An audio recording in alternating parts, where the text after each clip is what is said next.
नमामि गंगे नमः। Hello guys, everyone welcome you. So guys, शुरू करते हैं आज की वीडियो गणित तंत्र के कुछ और इम्पोर्टेंट क्वेश्चंस के साथ में, जो हमारे एग्जाम पॉइंट ऑफ व्यू से बहुत ज़्यादा इंपॉर्टेंट है। तो वही चीज़ें मैं आपके साथ आज शेयर करूंगा। 100% इसमें आपको कुछ ना कुछ क्वेश्चंस आपके एग्जाम्स में ज़रूर मिलेंगे। तो चलिए स्टार्ट करते हैं गाइस। पहला क्वेश्चन, यूनिवर्सल एंटीडोट्स क्या हैं? तो यूनिवर्सल एंटीडोट्स पूछी जाती है, जो सार्वत्रिक एंटीडोट है पृथ्वी से, क्या क्या है?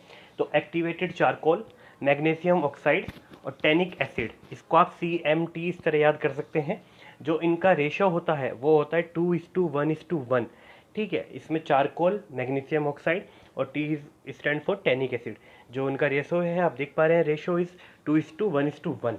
So now come on the second question, chelating agent क्या होता है? तो देखिए, चिलेटिंग एजेंट क्या होता है, जो कि यूज़ किया जाता है ट्रीटमेंट में, किसमें? हैवी मेटल पॉइजनिंग में।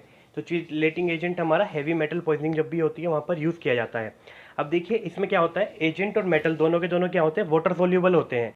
तो दोनों के दोनों रीनल, जो हमारा रीनल एक्सक्रीशंस है उसके साथ क्या नहीं हो जाता है, बाहर निकल जाते हैं। अब आइए बात करते हैं इसमें एक दो मेटल की बात करते हैं, कौन कौन से हमारे चिलेटिंग एजेंट होते हैं। तो देखिएगा था बाल, बाल में आप देखिए तो बिस्मथ, आर्सेनिक, लेड, इसको ही इसके नाम से आप याद कर सकते हैं। बाल एक हमारा इसमें जो है चिलेटिंग एजेंट यूज़ किया जाता है। ऐसे हमारा एक EDTA है जो कि आयरन और निकल की पॉइजनिंग में यूज़ किया जाता है। अब बात करते हैं physiological antidote.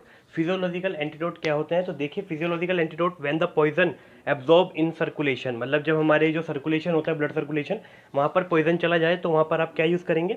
Physiological antidote use करेंगे। तो फिजियोलॉजिकल एंटीडोट करता क्या है? Act on tissue, produce symptoms, मतलब जो है जो हमारा फिजियोलॉजिकल एंटीडोट है वो क्या सिम्टम निकाल देगा, किसके अपोजिट? जो पॉइजन ले रहा है उसके अपोजिट में सिम्टम देगा।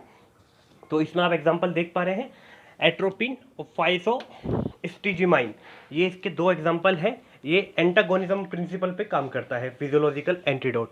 तो आइए अब आगे बात करते हैं टाइप ऑफ एंटीडोट। 2 नंबर का क्वेश्चन आ सकता है ये हमारा। तो देखिए, टाइप ऑफ एंटीडोट में दो तीन टाइप बताए गए हैं इसके, mechanical, chemical and physiological. Mechanical is also known as physical antidote. तो ये हमारे 3 टाइप हैं। अब देखिए विषदाता के लक्षण यहाँ पर हम करेंगे तो देख पा रहे हैं, अत्यर्थ संकितः स्याद बहु गत्वा अल्पवागी गतलक्ष्मी प्राप्तः प्रकृति विकारम विष प्रदाता नरोगेह। अर्थात इसको चरक चिकित्सा का 23 अध्याय का श्लोक है ये, 107। अब इसमें देखिए विषदाता होता क्या था, तो घबराया हुआ रहेगा, शंकित रहेगा, अति वाक प्रवृत्ति मतलब ज़्यादा बोल लेगा या फिर चुप रहेगा बिल्कुल, चेहरे पर उदासीनता रहेगी, उसके कोई भी एक्सप्रेशंस नहीं रहेंगे, और स्वभाव परिवर्तित दिखाई देगा, उसका जो नॉर्मल स्वभाव है उससे परिवर्तित दिखाई देगा। तो ये विषदाता के लक्षण है। अब आइए आगे क्वेश्चंस की बात करते हैं। तो अब देखिए, विष दूषित जल के लक्षण व चिकित्सा। तो विष एनवायरमेंटल टॉक्सिकोलॉजी में आ सकता है ये। तो वहाँ पर देखिए लक्षण की पहले बात करेंगे, पिच्छिलम उग्र गंधी, अर्थात जो जल पिच्छिल और उग्र गंध युक्त होगा वो जल। दूसरे पॉइंट की बात करें तो देखिए, फेनान्वितम राजीभीर आवृतम, अर्थात जो फेन युक्त होगा या रेखाओं से युक्त होगा ऐसा जल। मंडूक मत्स्यम मिरियते, अर्थात जिस जल में मेंढक, मछली आदि जीव मर जाते हैं, अगर ऐसे जल का कोई भी जानवर या जीव स्नान करेगा या सेवन करेगा तो उसे क्या क्या होगा? छर्दी, मोह, ज्वर, दहा, सोफान, अर्थात छर्दी होगी, ज्वर होगा, मोह होगा, सौफ हो जाएगा और दहा उस पेशेंट में आपको देखने को मिलेगा जो इस जल का सेवन करेगा। अब चिकित्सा की इसी क्रम में बात करें तो देखिए, चिकित्सा जो हमें करनी है पेशेंट्स की तो करनी ही है जो कर चुके हैं इसका सेवन, पर अगर आप उस ट्रीटमेंट का, उस सोर्स का ही जो है चिकित्सा कर देंगे तो आपको उन पेशेंट्स की भी ज़रूरत नहीं रहेगी। तो देखिए, शोधन करा जाता है जल का, तो कैसे किया जाएगा? देखिए, धवाश्वकर्ण सन पारिभद्राण सिद्धक मोक्ष को चाह, अर्थात धव, अश्वकर्ण, आसन, पारिभद्र, पाटला, निर्गुंडी, मोक्षक, अमलतास, इन सबको क्या करना है? आपको जलाकर इनकी भस्म बना लेनी है और उस भस्म का छिड़काव कर देना है किसके ऊपर? उस दूषित जल के ऊपर। या फिर आपको क्या करना है? उस भस्म को किसी घड़े में करके रख देना है और उस घड़े में ही आपको पानी का जो भी आप क्या करते हैं, संचय करते हैं, वो उसमें करना है और उसी पानी को आपको यूज़ करना है, तो वो आपका जल शुद्ध रहेगा। अब आइए इसी क्रम में बात करें विष दूषित वायु के लक्षण व चिकित्सा की। जल की बात हो गई, अब दूषित वायु की बात करेंगे तो देखिए लक्षण क्या है इसके, धूमे अनिले वा विष संपर्युक्त खगहा शर्मार्तः परपतंती भूमो, अर्थात वायु के विषाक्त गुण कहाँ होंगे? जहाँ पर पक्षी श्रम से थककर भूमि पर गिर जाते हैं, जहाँ पर पक्षी जो है बहुत जल्दी उनको थकान हो जाती है और वो ज़मीन पर गिर जाते हैं, तो वह वो वायु क्या है, दूषित मानी जाती है। अब इसमें क्या रोग होंगे, अगर आदमी की हम बात करें, जीव प्राणी की बात करें, तो काश प्रतिस्याय शिरोरुजश्च भवन्ति तीव्रः नयनमाश्च। तो यहाँ पर आपको क्या मिलेंगे, नेत्र रोग, शिरो रोग, काश, श्वास प्रतिस्याय से वो पेशेंट आपको ग्रसित मिलेगा जो दूषित वायु का सेवन करेगा। उसके बाद इसकी चिकित्सा आप कैसे करेंगे, तो देखिए, लाक्षा हरित्रा अति विषाह भयाब्द हरेणु कैल्या दल क्रकुष्टकम। तो अब इसको देखिए, लाख हल्दी, लाख माने लाक्षा, हल्दी, ताम्रपत्र, तगर, कूट, प्रियंगु आदि आपको लेने हैं, अग्नि में डालकर जला देना है, और जहाँ की वायु दूषित है वहाँ पर आपको इसको जला देना है। इसका धूम जो उत्पन्न होगा वो वायु शुद्धिकरण करेगा। तो इस प्रकार जो आपकी दूषित वायु है वो कैसी हो जाएगी, शुद्ध हो जाएगी। वायु की बात कर रहे हैं इसलिए ही आप देख पा रहे हैं काश, श्वास प्रतिस्याय, जो ब्रोंकियल हमारे रिलेटेड डिसऑर्डर्स हैं वही हो रहे हैं। अब आइए इसी क्रम में आगे अगर हम बात करें तो अब हम देखेंगे रासायनिक हथियारों के नाम, केमिकल टेररिज्म एजेंट क्या क्या है। तो देखिए, इसमें दो प्रकार के बताए गए हैं, एक नर्व एजेंट बताए गए हैं, एक साइनाइड्स बताए गए हैं। तो नर्व एजेंट में क्या क्या होते हैं, दो प्रकार होते हैं, मॉडरेट और हाईली। तो मॉडरेट अगर है नर्व एजेंट तो वो क्या करेगा, diffuse to muscle cramping, runny nose, eye pain, difficulty in breathing cause करेगा। अगर आपने उसको हाईली टॉक्सिक यूज़ किया है तो वहाँ पर हाईली इफेक्ट क्या दिखाएगा वो अपने, तो देखिए वहाँ पर वो दिखाएगा मॉडरेट सडन लॉस, मतलब मॉडरेट का मतलब है जो मॉडरेट में आपको सिम्टम्स मिल रहे थे वो सारे दिखाई देगा, और सडन लॉस ऑफ कॉन्शियसनेस हो जाएगा वहाँ पर उस पेशेंट को, और फ्लैसिड पैरालिसिस वहाँ पर आपको उसको देखने को मिल सकता है। इसका मैनेजमेंट कैसे होगा, उसमें आप एट्रोपिन दे सकते हैं उसको आईवी, या प्रेलेडाक्सोम क्लोराइड उसको आप आईवी या आईएम उसको दे सकते हैं। अब बात करें साइनाइड्स की, तो साइनाइड्स में भी वही दो टाइप, मॉडरेट और हाईली। तो इसमें देखिए, अगर मॉडरेट की बात हम करेंगे तो गिडीनेस, पाल्पेशंस, नोजिया, डिजीनेस, आई इरिटेशन, डेप्थ ब्रेथिंग आपको वहाँ पर मिलेगी। और हाईली अगर बात करते हैं तो लॉस ऑफ कॉन्शियसनेस, कन्वल्जन्स और डेथ हो सकती है उस पेशेंट की 1 से लेकर 15 मिनट के अंतर्गत। तो वहाँ पर आप क्या करना है, उस पेशेंट की चिकित्सा के लिए ऑक्सीजन सप्लीमेंट देना है मास्क के द्वारा, एमाइल नाइट्राइट उसमें आप दे सकते हैं, इनहेल करा सकते हैं उसको, और सोडियम नाइट्रेट भी आप उसको इनहेल कराएंगे। अब बात कर सकते हैं क्वेश्चन आ क्या सकता है आगे, तो अब देखिए क्वेश्चन में जैविक हथियार पूछे जा सकते हैं, बायोलॉजिकल टेररिज्म क्या क्या होते हैं। तो देखिए इसमें 3 होते हैं, बैक्टीरियल, वायरस और टॉक्सिन। तो बैक्टीरियल और वायरस जो होते हैं वो एरोसोल होते हैं, एयर कॉन्टैक्ट से जाते हैं, और टॉक्सिन जो होते हैं फूड कंटामिनेशन और वाटर कंटामिनेशन के द्वारा होते हैं। तो अब देखिए बैक्टीरिया की अगर हम बात करें तो इसमें बैसिलस एंथ्रेसिस आता है जो एंथ्रेक्स कॉज करता है, ब्रूसेला एबर्टस आता है जो हमारा ब्रूसेलोसिस कॉज करेगा, यर्सेनिया पेस्टिस आता है जो प्लेग को कॉज करता है। तो इनका यूज़ किया जा सकता है एज अ जैविक हथियार। और वायरस की अगर हम बात करें तो वेरियोला वायरस आता है, स्मॉल पॉक्स कॉज करता है, इबोला आता है, इबोला हिमोरेजिक फीवर ये कॉज करता है।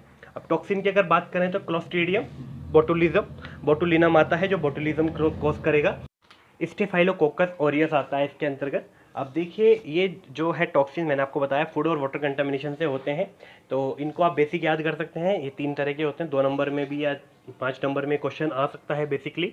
अब इनकी बात करेंगे आगे अर्क विष की। तो देखिए अर्क विष की घातक मात्रा और जो उसकी घातक पीरियड जो उसका है, घातक अवधि जो उसकी है वो पूछी जा सकती है। तो देखिए कुछ आचार्यों ने अनसर्टेन बताया है, फैटल डोज को मुझे नहीं मिली, तो फैटल पीरियड जो इसका है वो 1 से 8 घंटे का बताया गया है। तो ये क्वेश्चन आ सकता है 2 नंबर में। कुचला की अगर हम बात करें तो केमिकल कंपोजिशन के पूछे जा सकते हैं।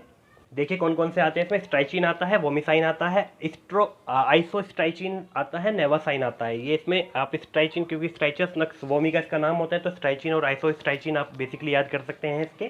फैटल डोज इसकी जो होती है 50 टू लेके 100 mg के बीच होती है, पीरियड इसका 1 to 2 आवर होता है। अब देखिए इसमें चिकित्सीय योग पूछे जा सकते हैं कि कौन से यूज़ किए जाते हैं, तो अग्निटुंडी और विषतुंदुक वटी इसमें यूज़ की जाती हैं, दोनों इसके पर्याय भी हैं, इन्हीं के नाम से इसकी वटियाँ आती हैं जो इसमें यूज़ की जाती है। अब आगे हम बात करें तो अफीम में देखिए एल्केलॉइड्स के पूछे जा सकते हैं। तो एल्केलॉइड्स में देखिए फिनाथ्रीन ग्रुप और आइसोक्यूनोलोइन ग्रुप इसमें आता है, तो मॉर्फिन, कोडीन और थीबाइन इसमें आते हैं फिनाथ्राइन ग्रुप में। इसके बाद आइसोक्यूनोलाइन जो ग्रुप हमारा है उसमें पेपेवरिन, नार्कोटिन और नार्सरिन ये आते हैं। इसके बाद इसके एंटीडोट पूछे जा सकते हैं। तो देखिए एज पर आयुर्वेद शुंठी और व्रत क्षुद्रा रस जो है दूध के साथ आप देंगे तो वो इसका स्पेसिफिक एंटीडोट है। और नैलोक्सोन इसमें दिया जाता है, ये इसका एज पर मॉडर्न एंटीडोट है, तो दोनों एंटीडोट आपके क्वेश्चन आ सकता है। धतूरे की अगर हम बात करें तो इसमें 90 सिम्टम्स इसके पूछे जाते हैं। तो देखिए, dryness of mouth, dysphagia, difficulty in talking, dilation of pupils which is also known as mydriasis, dilation of cutaneous blood vessel, dry hot skin, dysuria, delirium, drunken gate.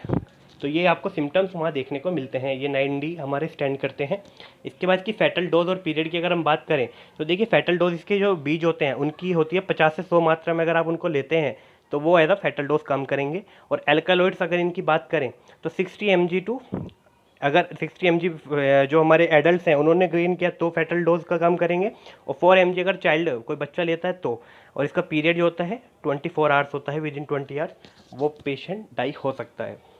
अब आगे बात करते हैं। देखिए, डिफरेंशियल डायग्नोसिस पूछा जाता है स्ट्राइचर में, यानी कि जो कुचला है और धनुव्रत यानी कि टेटनस, उसके बीच में क्या क्या डिफ्रेंशिएट हो सकता है। देखिए, स्ट्राइचर जो है हमें पता है एक पौधा होता है, हाँ, एक वनस्पति है, तो उसमें क्या है, history of eating something pungent substance, तो मतलब इसमें जो होगा, जिस पेशेंट को ये होगा उसमें हिस्ट्री रहेगी खाने की। और जो हमारा टिटेनस है वो हमें पता है, हमने इंजरी में ही पढ़ा है, हिस्ट्री ऑफ इंजरी और प्रिकिंग ऑफ नीडल और नेल्स, तो वहाँ पर आपको जो हिस्ट्री मिलेगी वो इस प्रकार मिलेगी। इसके बाद एब्रप्ट मैनिफेस्टेशन ऑफ सिम्टम्स, वहाँ पर आपको स्ट्राइचिन में मिलेंगे देखने को, पर यहाँ पर देखिए gradual manifestation of symptom, gradually मिलेंगे आपको ये सिम्टम्स मिलेंगे। Convulsions affect all the muscle but in tetanus, इसमें convulsions initiate from muscle of lower jaw and neck, जो कन्वल्जन्स हैं वो स्टार्ट होंगे लोअर जॉ और नेक से स्टार्ट होंगे, पर इसमें क्या है, जो हमारे स्ट्राइचिन है उसमें टोटल पूरी बॉडी की जो मसल्स हैं वो एक साथ अफेक्ट होंगी। Muscle relax during conjunctive convulsions, तो कन्वल्जन्स में इसमें मसल रिलैक्स हो सकती है, पर टिटेनस में रिजिड रहेंगी all time, muscle remains rigid all times. Patient recover rapidly और dies within few hours, strychnine में या तो पेशेंट रिकवर हो जाता है या फिर मर जाता है, पर यहाँ पर death is not before 24 hours, tetanus में 24 आवर्स के पहले डेथ नहीं हो सकती। केमिकल एनालिसिस कन्फर्म्स, जो स्ट्राइचिन है उसको केमिकल एनालिसिस कंफर्म कर सकता है, पर जो टेटेनस है वो इनसिग्निफिकेंट होता है, वहाँ पर आप उसको कंफर्म नहीं कर सकते। अब आगे बात करते हैं, जंगम विष के अधिष्ठान पूछे जा सकते हैं, 16 अधिष्ठान इसके बताए गए हैं। इसका एक श्लोक है, वो आप याद नहीं कर पाए तो इसे हिंदी में ऐसे लिखिए, दृष्टि निश्वास दंष्ट्रा, नख पुरीश मूत्र, शुक्र आर्तव लालस्त्रा, मुख संदंश लार, विसर्जित यानी गुदा, पित्त शव शूक और टुंडास्थि, ये इसके कुछ जो हैं अधिष्ठान बताए गए हैं। स्थावर जंगम विष के, तो जंगम विष अधिष्ठान ये है हमारे, स्थावर विष के भी देखेंगे अधिष्ठान, तो आपको ये नाम याद होने चाहिए, 2 नंबर में क्वेश्चन आ सकता है इनका। स्थावर जंगम विष के अधिष्ठान लिखिए, और स्थावर विष पे भी आ सकता है, स्थावर विष के अधिष्ठान भी पूछ सकते हैं, वो भी हम देखेंगे। तो अब आगे देखते हैं, आइए, सर्प भेद पूछे जा सकते हैं हमारे आचार्यों के अनुसार। तो सबसे पहले सुश्रुत अनुसार, हालांकि मैंने टॉपिक पर एक अलग से सेपरेट वीडियो बनाई हुई है पूरी सर्प के ऊपर, आप वो देख सकते हैं, पर अभी देखते हैं, चलिए बेसिक क्वेश्चन आ सकता है। सर्प देखिए भौमिक और दिव्य बताए हैं हमारे जो सुश्रुत आचार्य सुश्रुत हैं, उन्होंने भौमिक को उन्होंने 2 भागों में बांटा है, सविष और निर्विष, यानी विष रहित और विष से मुक्त। फिर उसके बाद उन्होंने एक अलग वैरायटी में मैंने बताया है, दर्विकर, मंडली, रजीमान और व्याकरण, 4 प्रकार के ये बताए हैं उन्होंने। इसके बाद अगर बात करें वाग्भट की, तो उन्होंने भी दिव्य और भौमिक 2 बताए हैं। तो यहाँ पर एक छोटा सा फंडा है जो आप याद कर सकते हैं, मणि व देवराजी, मतलब मणि नाम का कोई लड़का है और देव दोनों की क्या हो जाते हैं, किसी चीज़ को लेकर राजी हो जाते हैं। तो मणि से देखिए मंडली, नी से देखिए निर्विष, वा से व्याकरण, देव से दर्विकर और राजी से राजीमान। इस प्रकार आप वाग्भट के जो भौमिक सर्प हैं उनको आप याद कर पाएंगे, उसका क्लासिफिकेशन आप याद कर लेंगे। अब आगे देखते हैं, इसी क्रम में चलते हुए सुश्रुत अनुसार विष परीक्षा बताई गई है। तो विष परीक्षा की बात करेंगे तो देखिए, उन्होंने पहले पक्षी और पशु पे बताई है कि विष को देखकर वो कैसे करते हैं।